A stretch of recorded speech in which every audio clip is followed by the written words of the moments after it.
This is the third video of Aldous Huxley essays. You cannot go on feeling violently all the time. The human or organism does not allow of it.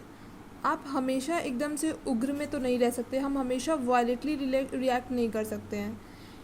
So, but an idea perceived once you have persuaded yourself of its truth, an idea justify the continuance is cold blood of action which emotion could only have directed in the heat of moment.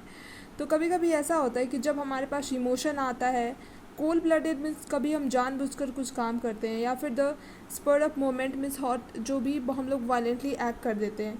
जब हमारे पास emotion feelings आता है तो हम आवेश में आकर काम करते हैं. बट एन आइडिया कब आएगा? जब हम फीलिंग्स को रेशनलाइज करते हैं. जब हम फीलिंग को रेशनलाइज करते हैं तो हमारा ब्रेन मीन्स हमें बहुत सारे आइडियाज़ आते हैं. हम means that time we are capable to think about something.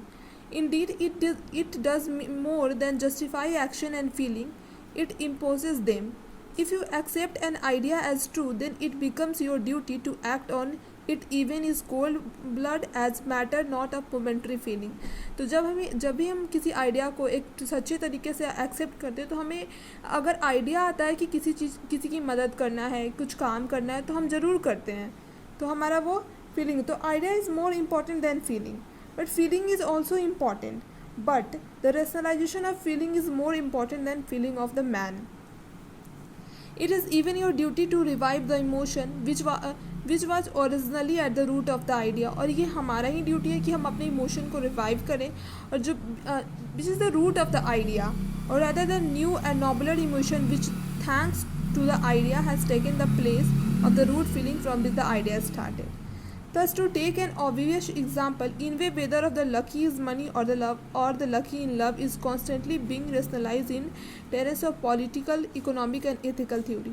तो या तो हम in way jealousy, ईर्ष्या हम तभी करते हैं या तो आदमी बहुत पैसे वाला है, पैसे में एकदम लकी है, या फिर जब वो बहुत ज़्यादा लकी हो तो तभी हम उसे एक जेलस फील करते हैं. For all those who cannot compete with him, the successful amorous is the monster of immorality. तो हम जो लोग उसे compete नहीं कर पाते हैं, तो हम यही सोचते हैं कि हाँ ठीक है, अगर वो काम कर रहा है तो मतलब इमोरलिटी, मतलब वो अनैतिक तरीके से ही कर रहा होगा. The invited rich man is either wicked personally or vicariously wicked as the representative of evil system. या तो बहुत, अब कोई सही तरीके से तो पैसा कमा नहीं सकता, बहुत ज़्यादा पैसा, even not, this is not possible. तो हम बस ये मानते हैं कि हाँ वो सिस्टम करप्ट सिस्टम है, तो फिर वो कुछ ना कुछ तो उसमें गड़बड़ी होगा ही. And being persuaded themselves in equality of those they envy, the envious are not equally justified in their now laudable hostility to the envied. They are also no longer envious. तो फिर हम जब हम आइडिया पे काम करते हैं तो एक तो वो हो जाता है. फिर दूसरा, जब जेलसी बहुत ज़्यादा आता है तो मतलब जो भी हमारा जो उस पीपल से तो हमारा कोई कंपेयर है नहीं, अनइक्वल हो जाता है.